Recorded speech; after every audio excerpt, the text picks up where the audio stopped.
Olá, eu sou Walter de Souza, sou o pai da Beatriz.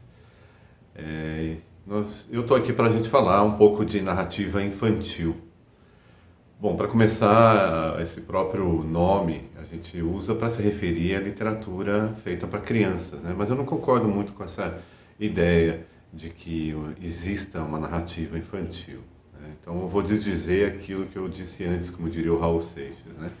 Então, não, para mim, não existe narrativa infantil, porque quando você faz um livro para a criança, nesse processo de leitura do livro para a criança, participa um adulto, né? Então, quando o adulto está mediando essa leitura para a criança, ele também está lendo para a sua própria criança interior, né? Aquela criança, aquela infância, né? Aquela criança que nós somos na infância, ela continua dentro da gente. Então, quando você está lendo para uma criança, você também está lendo para a sua própria criança. Mesmo porque os temas, e aí a gente entra no primeiro elemento dentro da construção da narrativa, que é o tema, né? Os temas, eles sempre são gerais, não existe um tema só para criança, um tema só para adulto, né? Esse tema do livro infantil, ele vai dizer tanto para a criança quanto para o adulto, porque é um tema mais aberto, mais geral, mais universal, né? Não vai ser um tema específico, que só existe no universo da criança. Como os adultos já foram criança um dia, então vai fazer também parte do universo dele. Eu escrevi 2 livros. O primeiro se chama Nina tem medo de palhaço. O tema central desse livro, obviamente, é o medo, né? Ele fala de uma criança que tem medo, e como diz o título, tem medo de palhaço. Depois nós vamos entender que esse medo é muito mais profundo, tá? Eu vou explicando à medida que a gente vai conversando. E muito recentemente, o mês passado, eu lancei Terra de Cigarra, Cigarra da Terra, que é um livro que fala, cujo tema central é transformação. Então, quer dizer, são temas bem gerais, transformação, medo, né? A gente está falando de temas que não dizem respeito só para o universo infantil, mas caem bem para esse universo, porque são temas que a gente quer trabalhar no sentido de dar uma outra visão a respeito deles, né? Uma narrativa, ela sempre tem, ela tem que ter uma transformação, uma passagem de um estado para o outro estado, né? Bom, uma narrativa, seja ela infantil, seja ela de adulto, ela tem alguns elementos que são essenciais. Uma questão principal é onde acontece essa narrativa, essa história. Então a gente está falando não só do lugar, do espaço, mas também do tempo. Então ela vai, a narrativa da Nina, por exemplo, acontece dentro de um campo de refugiados. E a da cigarra, ela acontece dentro do ciclo da Terra, do ciclo da cigarra, que a cigarra vai cumprir até ela sair debaixo da terra, criar asas e começar a cantar. Por que é importante o tempo? Não, quero fazer uma história que esteja além do tempo, fora do tempo. É possível? É possível. Mas vamos lembrar que o tempo, ele tem uma influência muito grande na característica do personagem, né? Por exemplo, se você falar de uma história que se passa na Idade Média, existem algumas características desse personagem que hoje elas são completamente sem sentido, se tivesse nos tempos de hoje, né? Então, o tempo, ele muda bastante a característica do personagem, porque nós somos moldados pelo tempo que a gente vive. Mas algo que mexa com a forma dela ver o mundo. A forma dela ver o mundo hoje é a partir de um gancho do descobrir. Ela tem que entrar no universo em que ela vai descobrir como que aquela ferramenta funciona. A função desse livro da Nina, da Terra de Cigarra, Cigarra da Terra, é justamente um livro que vai se desdobrando, é um livro que cresce, né? Como a gente falou, a história vai sendo contada, e à medida que ela vai sendo contada, aqui está a cigarra debaixo da terra, quando ela ainda é uma ninfa, e aí ela vai sendo contada e ela vai se saindo da terra, criando asa, aqui são as pernas da aranha, aí ela vai encontrar com a aranha e seus 8 olhos, né? E a história vai acontecendo. Então, quer dizer, isso aqui é algo que vai aguçar esse senso da descoberta, né?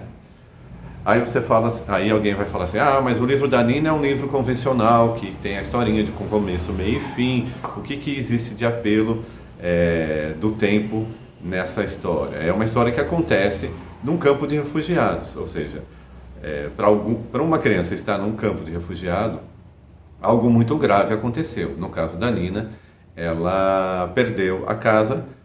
Eu não entro nos detalhes, mas pode ter sido por um terremoto, pode ter sido por uma guerra. Tá? Ela perdeu a casa e, consequentemente, ela perde todo o passado dela. As fotografias, os livros, os brinquedos, o espaço dela, a casa, o espaço de relacionamento com a família, né? Então a gente parte desse princípio. É importante pensar que um livro infantil, ele é como um conto, não é como um romance.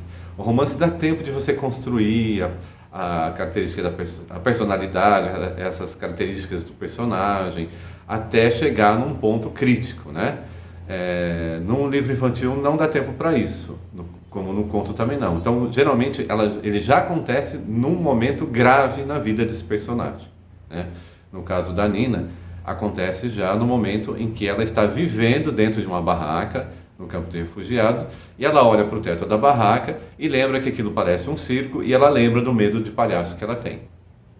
Então já é no momento crítico, ela já está numa crise, né? E nessa crise já revela todo um passado dela.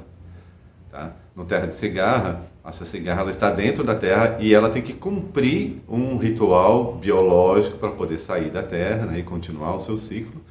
Então ela já está num ciclo de transformação, ela vai sair do ventre da Terra e vai ganhar a luz, né, a luz do Sol.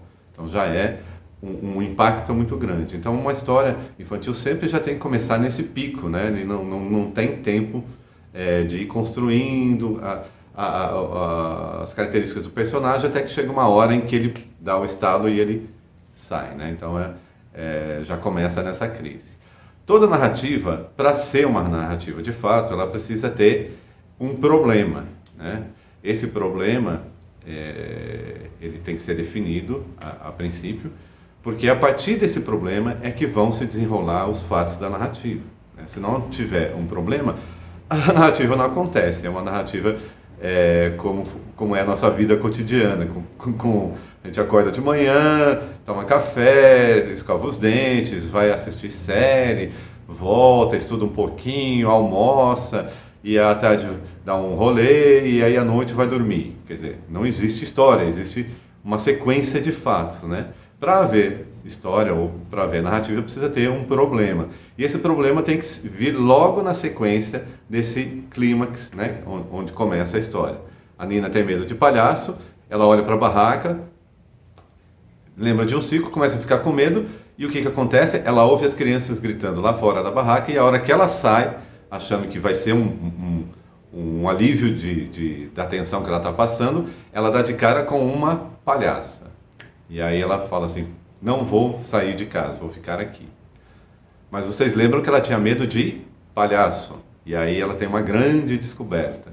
No meio desse problema dela, ela tem uma grande descoberta. Ela descobre que existem palhaças, né? Então isso já alivia um pouco o processo de enfrentamento que ela tem que passar do medo, né? Então isso vai acontecer durante a narrativa.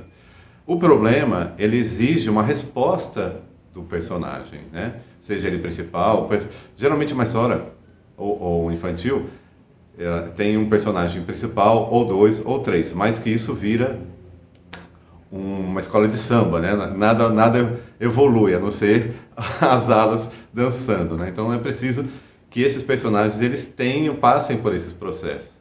E à medida que você aumenta o número de personagens, aí fica mais complicado, né? Então, a princípio, um ou dois é o essencial.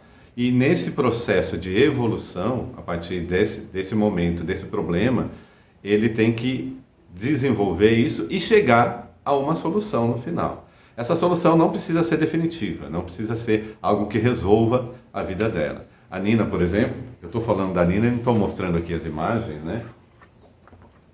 Eu vou mostrar aqui quando ela sai, ela está aqui na barraca olhando para o teto e vê que parece um circo, E aí isso faz ela lembrar do medo de palhaço. Quando ela resolve olhar lá fora, o que ela descobre? Descobre a palhaça Jurubeba. E ela descobre que aquelas crianças que estão lá são amigos dela. E aí a Jurubeba é quem vai até a barraca e chama a Nina para brincar. E aí a Nina, aqui, a ilustradora, fez uma sequência em quadrinhos, né, dela brincando e ela rindo.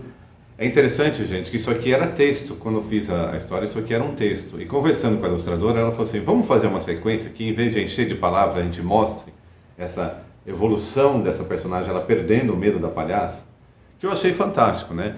É bom lembrar que uma narrativa nem sempre é texto. Existem narrativas maravilhosas que são só imagens. Eu tenho um livro aqui sensacional, que se chama A Bruxa e o Espantalho.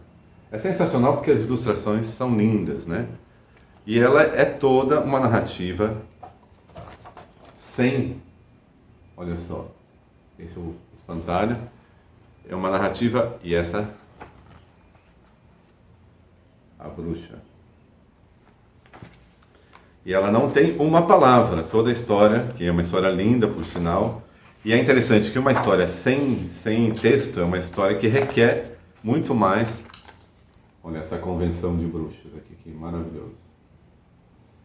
Ela requer muito mais do leitor, porque o leitor vai ter que construir essa narrativa a partir dessas imagens. Então, pelo fato de não ter texto, essa narrativa só de imagens, ela não abre mão de tudo isso que a gente está falando até aqui. Ela, da mesma forma, vai ter que ter o personagem, vai ter que ter o seu ponto crítico, vai ter que ter o seu problema e vai ter que ter a sua solução. Ah, mas eu quero fazer uma história sem começo, sem fim, em que as coisas acontecem e aí cada um vai imaginando? É possível? É possível.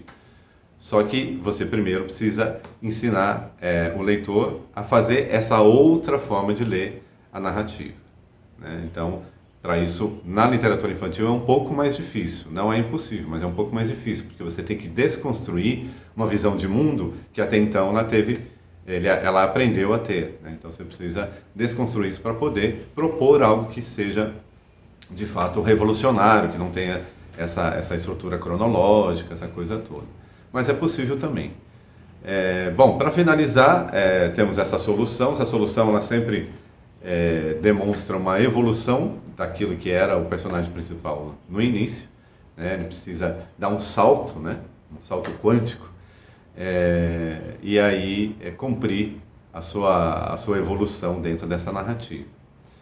Então é isso, gente. Espero ter ajudado. Qualquer dúvida é só acionar a Bia que ela me acione, tá? Até mais!